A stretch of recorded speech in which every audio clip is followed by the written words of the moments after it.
Fala galera, aqui é o primeiro tenente William Rabelo do Concurseiro 01 e nos próximos momentos você vai ver uma aula muito importante da parte de formação militar naval para o SMV. A gente tirou ela do nosso preparatório e se você quer ter mais aulas assim disponibilizadas de graça aqui no nosso canal do YouTube, é muito importante que você clique no botão aqui de curtir esse vídeo e se inscreva no nosso canal e também não esquece de marcar o sininho para saber quando outros vídeos assim forem postados. Então se prepara, porque depois da vinheta a nossa aula vai começar. Ah, só uma coisa, dá uma olhada no primeiro link da descrição desse vídeo, que eu deixei um material para você baixar e já ir se preparando para esse concurso. Tem cronograma de estudos, provas antigas, editais e também um material para você saber tudo sobre as profissões do SMV. Então aguarda a vinheta que a aula já está começando.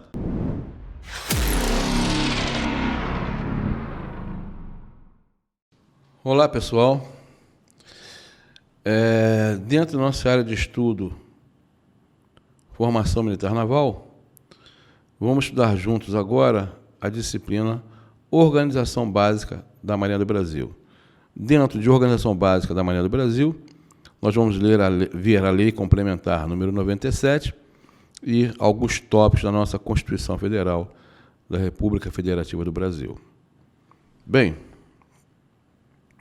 vamos começar então a estudar a nossa Lei Complementar número 97. Nela nós temos aqui a nossa destinação e atribuições das Forças Armadas.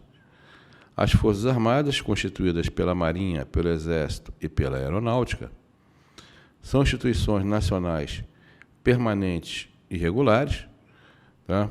Então, são permanentes porque são instituições de Estado, não são de governo, elas vão existir independente do governo da hora, e são regulares porque são instituições oficiais do Estado. São organizadas com base na hierarquia e na disciplina, que são a base institucional das Forças Armadas, sob a autoridade suprema do Presidente da República, e destinam-se à defesa da pátria, à garantia dos poderes constitucionais e, por iniciativa de qualquer um desses poderes, realizar operações de garantia da lei e da ordem. Eu coloco aqui essas informações, permanentes, porque são instituições de Estado e não de governo, e o fato dela ser regular, que é uma força, elas são instituições formais do Estado, por isso que ela é regular. Parágrafo único. Sem o comprometimento de sua destinação constitucional, cabe também às Forças Armadas o cumprimento das atribuições subsidiárias explicitadas nessa lei complementar.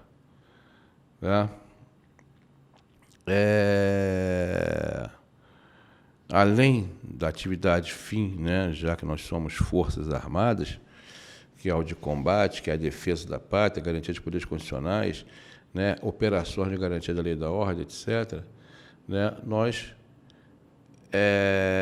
exercemos atividades que nós chamamos subsidiárias, que deveriam ser exercidas por uma guarda costeira. Tá? É interessante que os americanos eles possuem 5 forças. Além da Marinha, Exército e Aeronáutica, eles possuem os Marines, que são os fuzileiros navais brasileiros que estão inseridos na Marinha, e possuem também uma guarda costeira. Então, essas atividades que deveriam ser exercidas por uma guarda costeira, e pelo fato de nós não a possuirmos, essas atribuições recaem sobre a Marinha. Tá? Então, como, por exemplo, atribuições subsidiárias, nós temos orientar e controlar a Marinha Mercante, prover a segurança da navegação aquaviária, fiscalizar o cumprimento de leis e regulamentos no mar e águas interiores, tá? Em coordenação com outros órgãos do Poder Executivo. Do assessoramento ao Comandante Supremo. Tá? Nós vamos ver aqui, esse organograma aqui é do Ministério da Defesa. Tá? A linha amarela tem o Conselho Militar de Defesa. Ele não é um órgão permanente. Esse Conselho Militar de Defesa, vamos ver aqui que ele é um órgão temporário. Tá? Que ele pode assessorar tanto ao Ministro da Defesa, como pode assessorar o próprio Presidente da República. Ele não é permanente, apesar de constar do organograma aí, quando ele é acionado, por exemplo, para assessoria ao ministro da Defesa. O chefe do Estado-Maior Conjunto das Forças Armadas sai de sua cadeira, né? Vai a um determinado local estabelecido para que o Conselho se reúna. O comandante da Força Aérea, o comandante do Exército, o comandante da Marinha também saem de suas cadeiras, vão até este local determinado para que eles se reunissem e aí assessoram o ministro da Defesa. Quando acaba esse assessoramento, quando acaba essa reunião, cada um deles volta para a sua mesa e aí esse conselho ele é desfeito. Tá? Eu estou explicando isso porque vai aparecer um tópico aqui no nosso estudo que diz que esse Conselho Militar de Defesa é um órgão permanente. Ele não é um órgão permanente, ele é um órgão temporário. E nós temos aqui o Estado-Maior Conjunto das Forças Armadas. Ele sim é um órgão permanente, funciona durante 24 horas e tem a atribuição de assessorar, né, também o nosso ministro de Estado da Defesa. Como um órgão temporário, como o Conselho Militar de Defesa, como um órgão permanente, esse Estado-Maior Conjunto das Forças Armadas. Bem, aí nós temos aqui também, dentro do Ministério da Defesa, uma parte, vamos dizer aqui assim, civil, né, com essas secretarias, uma que nós estudamos lá, né, no nosso Estratégia Nacional de Defesa, é a nossa Secretaria de Produtos de Defesa, não é isso? Mas vamos adiante. Do assessoramento ao Comando Supremo, Comandante Supremo. Comandante Supremo das Forças Armadas, nós vimos aqui que é o Presidente da República.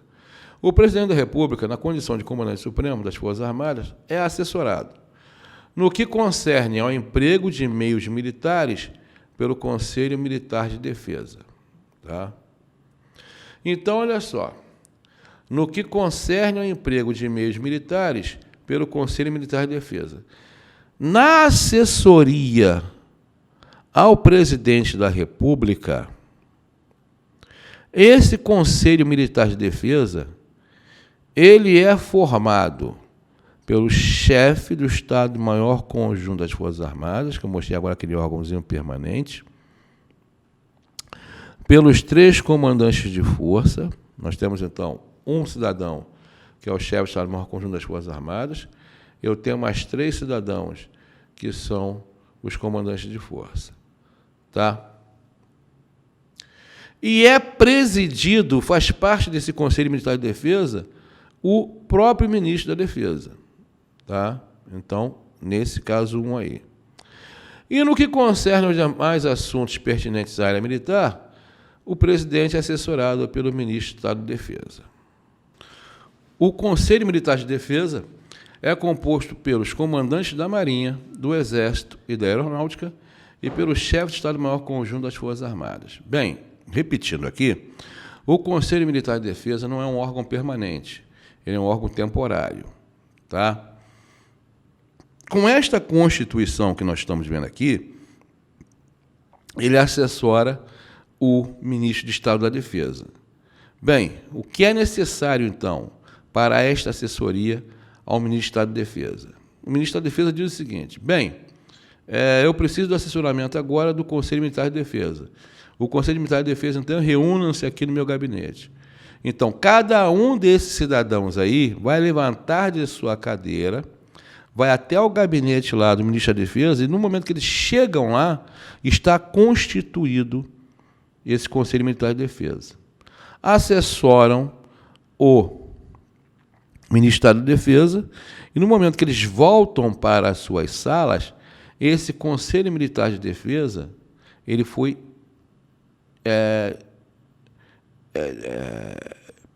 deixa de existir. Tá? Ele deixa de existir. Então, é um órgão temporário. Tá? Então, neste parágrafo 1º, esta Constituição menor, com 4 indivíduos, 4 elementos, que é o chefe do Estado-Maior Conjunto das Forças Armadas, tá? E os 3 comandantes de força, é para assessoria ao ministro do Estado da Defesa. Agora, no parágrafo 2º, é dito o seguinte: na situação prevista no inciso 1 deste artigo, ou seja, na assessoria ao presidente da República quanto ao emprego dos meios militares, o ministro de Estado da Defesa integrará o Conselho Militar de Defesa na condição de seu presidente. Ou seja, quando é o presidente da República a necessitar da assessoria de Conselho Militar de Defesa, ele é acrescido, tá? Além daqueles 4 que nós vimos inicialmente, ele é acrescido do próprio ministro da Defesa como seu presidente. Tá bom? Das Forças Armadas. As Forças Armadas são subordinadas ao ministro de Estado da Defesa, dispondo de estruturas próprias. Estruturas próprias não somente administrativas, como físicas. Tá? Então, por exemplo, nós vimos aqui aquele organograma do Ministério da Defesa, lá tem aquela Secretaria de Produtos de Defesa. Aquela Secretaria de Produtos de Defesa, tá? Ela faz parte da estrutura administrativa do Ministério da Defesa e fisicamente também ela tem suas instalações dentro do prédio do Ministério da Defesa. Já as Forças Armadas não. Elas têm estruturas próprias, tanto administrativas, financeiras, etc., como também físicas. Tá bom? O Estado-Maior Conjunto das Forças Armadas, órgão de assessoramento permanente do Ministro do Estado da Defesa. Então, vemos bem aqui que esse Estado-Maior Conjunto das Forças Armadas é um órgão permanente. Dentro lá da estrutura física, né, do Ministério da Defesa, tem salas lá que são mobiliadas, né, pelo pessoal do Estado-Maior Conjunto das Forças Armadas. Quando o ministro da Defesa precisa de uma assessoria, este órgão é permanente, porque ele sabe onde está. Estão naquela sala, chama lá aquelas pessoas para falar comigo.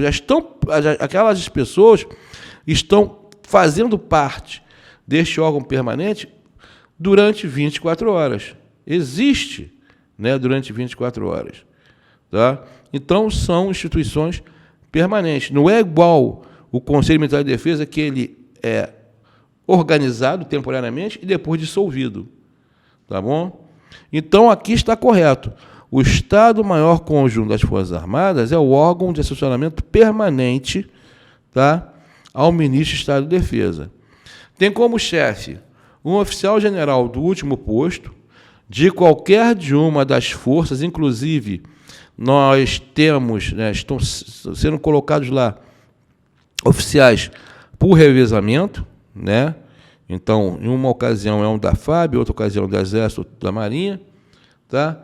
Tem como chefe um oficial-general do último posto, da ativa ou da reserva, tá? Independente disso, indicado pelo ministro da Defesa e nomeado pelo presidente da República. Se o oficial-general indicado para o cargo de chefe está no maior conjunto das Forças Armadas estiver na ativa, será transferido para a reserva remunerada quando empossado no cargo. Então, ele pode já ser da ativa antecipadamente, ou, se ele for da ativa, será, né, transferido para a reserva remunerada. Tá bom? É assegurado ao chefe do Estado-Maior Conjunto das Forças Armadas o mesmo grau de precedência hierárquica dos comandantes e precedência hierárquica sobre os demais oficiais generais das 3 forças. Bem, quando nós estudarmos hoje, quando estudávamos a legislação militar e falávamos lá da precedência funcional, eu explicava exatamente o que acontece nesse sentido.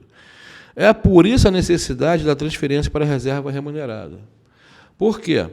Porque ele passa a ter precedência. Vamos imaginar, né, que eu tenho escolhido, mais uma vez, vou explicar dessa forma, o oficial mais moderno tem que ser 4 estrelas, de uma das 3 forças. Então, vamos imaginar que eu escolhi o brigadeiro mais moderno, né, o tenente brigadeiro mais moderno da aeronáutica, para ser o chefe do Estado-Maior Conjunto das Forças Armadas.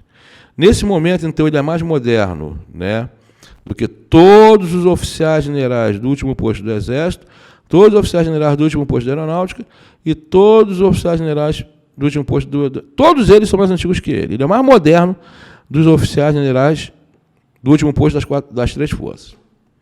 No momento que eu nomeio ele chefe do Estado-Maior Conjunto das Forças Armadas, ele passa a ter precedência igual aos comandantes de força, ele passa a estar no mesmo nível que os comandantes de força, mesma precedência dos comandantes de força, e passa a ter precedência sobre todos aqueles que antes eram mais antigos que ele. Ele passa a ter precedência sobre todos os oficiais generais do último posto das 3 forças. Tá? Então, a precedência dele agora é em função do cargo apenas. Tá? Então, para evitar um mal-estar maior, transfere-se ele para a reserva. Mas, então, é dito que é assegurado a este oficial mesmo grau de precedência hierárquica dos 3 comandantes de força e precedência hierárquica sobre os demais oficiais generais das 3 forças armadas. É assegurado ao chefe de Estado-Maior Conjunto das Forças Armadas todas as prerrogativas, direitos e deveres de serviço ativo. Inclusive, eles têm direito a utilizar o uniforme. Quem está na reserva não usa mais uniforme, mas eles têm essa prerrogativa, têm esse direito de como se estivesse na ativa, inclusive com a contagem do tempo de serviço enquanto estiver em exercício. Tá? Eles continuam contando o tempo de serviço, mesmo sendo transferidos para a reserva remunerada.